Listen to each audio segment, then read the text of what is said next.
네, 안녕하세요. 대기업의 김지현입니다.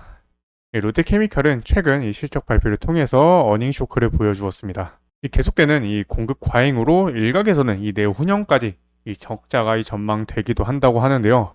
그래서 지금은 이 공급보다는 이 중국의 이 부양 정책이 더 중요하다고 할 수 있습니다.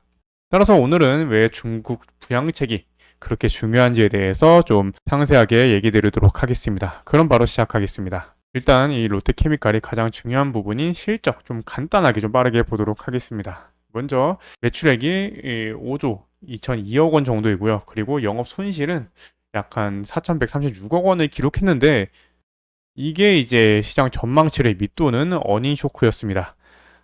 그러한 실적의 영향으로 주가는 이 3일 연속 이 하락세의 모습을 보여주면서 이 상승 이전 구간인 이 7만 원 후반 구간까지 좀 다시 한번 진입을 하고 있는 모습인데요. 지금 일단 이 실적에 주목했던 부분이 이 기초화학 부분에서 더 안 좋게 나오면서 이 적자 확대가 좀 가장 주목이 되면서 이러한 좀 이 주가 영향을 주었다라고 할 수 있습니다. 다만 이 롯데케미칼은 올 7월부터 CEO 인베스터 데이에서 이 기초화학 부분의 이 매출 비중을 뭐 60%에서 이 30%로 좀 이제 낮춘다라고 이 발표를 하고 지금 이 해외 자회사 지분을 이 기초 자산으로 활용해서 이 자금 조달에 좀 나선 상황입니다. 미국 법인 이 증자를 통해서 약 한 6,626억 원 정도 그리고 내년 중 이 인도네시아 이 법인 지분을 활용해서 약 한 7천억 정도의 이 자금 조달을 할 걸로 현재 알려졌는데요. 이 재무 건전성에 대해서 조금 노력을 하고 있는 모습인데 그래서 부채 비율이 전년 대비 좀 증가를 하긴 했지만 재무 건전성이 그렇게 좀 문제가 되지는 않은 겁니다. 다만 현재의 적자 폭이 개선되는 게 좀 어려울 것으로 예상이 되면서 시장은 결국 이러한 적자 부분에 좀 주목을 했다라고 할 수 있겠는데요. 이게 2년 뒤인 이 내후년까지 조금 적자가 지속될 것이다라는 전망이 나오고 있습니다. 그 이유는 이 기초화학의 비중을 뭐 줄인다고는 했지만 결국 이 시기에 좀 시간이 좀 오래 걸릴 걸로 좀 보이기 때문인데요. 현재 일단 롯데케미칼의 이 중장기 목표를 보았을 때에는 이 연도를 2030년까지 30% 이하로 이 매출 비중을 낮출 거다라고 좀 보고 있어서 현재 약 5년 정도를 더 좀 기다려야 하는 상황입니다. 그리고 이 30% 이하로 줄인다 하더라도 결국 이 기초화학 업계가 계속해서 중국의 과잉 공급에 따른 이 판매 단가가 하락이 결국 이 단가죠. 단가 하락이 계속 좀 이어진다면 결국에는 이 실적에 영향을 줄 수밖에 없기 때문입니다.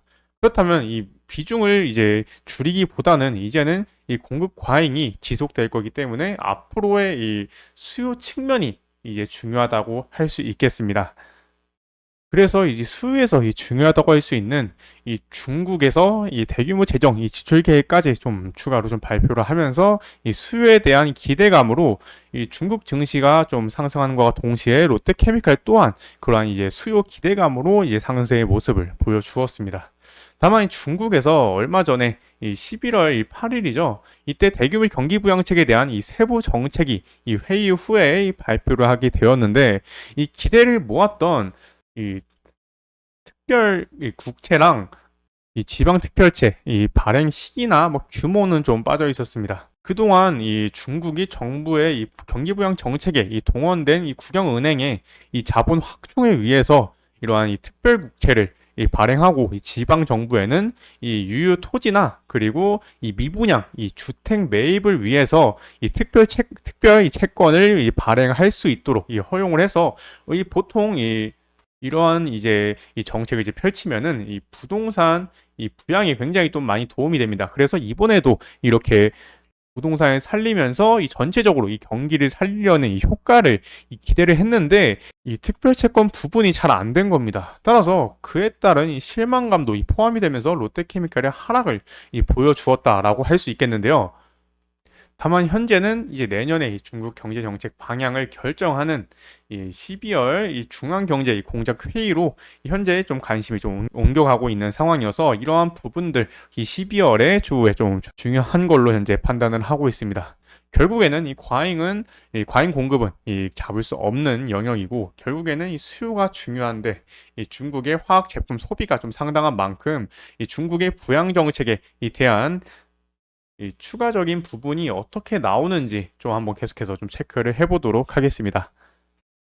현재는 외국인과 이 기관이 계속해서 좀 매도를 하고 있는 상황으로 이 개인이 계속해서 좀 하락을 할 때 좀 이 매수를 하고 있는 모습인데, 이 현재로서 제가 앞서 얘기한 부분 때문에 이 단기적으로 계속해서 좀 매도를 하고 있는 상황으로 이 외국인과 기관의 이 매수세가 다시 좀 돌아오는 게 좀 중요하다고 할 수 있습니다. 그래서 이 매수세가 다시 돌아오는 시점과 이 중국의 이 부양 정책 부분이 이 추후에 어떻게 맞물리는지가 좀 중요해 보이기 때문에 이러한 부분들 네, 계속해서 좀 확인 체크를 네, 해보도록 하겠습니다. 따라서 이 내후년의 이 적자 전망을 이제 피하기 위해서는 현재 이 공급을 이 기대하기보다는 이 중국 이 부양 정책이 이 어떻게 펼쳐지냐에 따라서 이 수요 측면이 중요하기 때문에 이 수요 이 수요 상승을 위해서 결국 이 중국 부양 정책을 이 집중을 하셔야 합니다.